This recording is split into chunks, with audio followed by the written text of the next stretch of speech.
While we were folding laundry, my mom said, like it was nothing, "Your Uncle Vance made parole yesterday. The towel I was holding just stopped existing in my hands. Vance had 4 more years on his sentence. 4. I'd counted them the way other people count down to graduation. Relax, honey. He's got conditions. He can't come within a mile of us." She didn't know what I knew, because the last time Vance called the house from inside, 18 months ago, I'd picked up before Mom could, and he'd said exactly 7 words to me. "Family doesn't do what you did, Eli." I was the reason he went in. I was 16 when I found the things in his storage unit while helping him move a couch. Things from the pawn shop fire that nobody could explain. I sat in a room with a detective and my mom and told the truth while my hands sweated through my jeans. My testimony was the case. That night after Mom's news, I did what I always do when my brain gets loud. I put in my earbuds, cranked my playlist, and started prepping dinner, because chopping vegetables in rhythm is the only meditation that's ever worked for me, which is why I never heard the glass, never heard the backslider being pried past its cheap lock, never heard the curtain rod come down, never heard boots crossing the living room carpet. I was dicing an onion with my head full of drums when the air behind me changed. That's the only way I can describe it. My body understood before I did, every muscle going rigid at once. An earbud was plucked out of my ear from behind. "Hey, nephew," I spun. Vance was close enough that I could see everything prison had added. Gray at his temples, a burn scar on his forearm, and a stillness he'd never had before. The old Vance was loud. This one was quiet, and the quiet was so much worse. "You need to go," I said. "The order, a piece of paper." He smiled without any of his face joining in. "I did 41 months on your word, Eli. 41. You know what I did in there? I rehearsed this conversation." His right hand was down at his side,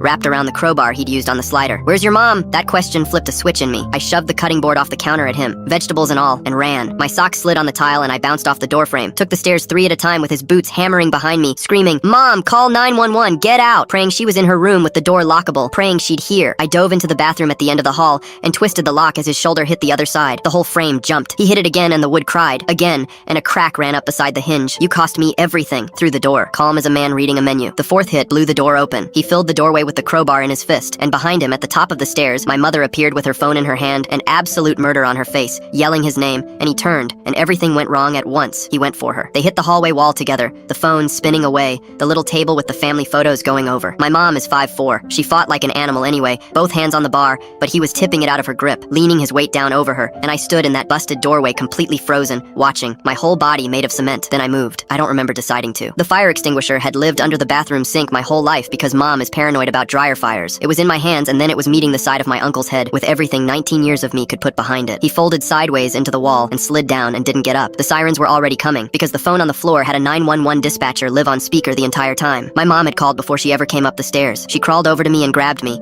and we sat in the wreckage of the hallway table until the flashlights came through the broken slider, her saying, you're okay," into my hair, me shaking too hard to answer, both of us surrounded by our own family photos in their cracked frames. Vance went back in. Parole violation, breaking and entering, 2 assault charges. He'll be gone until I'm in my 30s. The slider has a steel bar in the track now. I still cook with music on, but one earbud only, always one.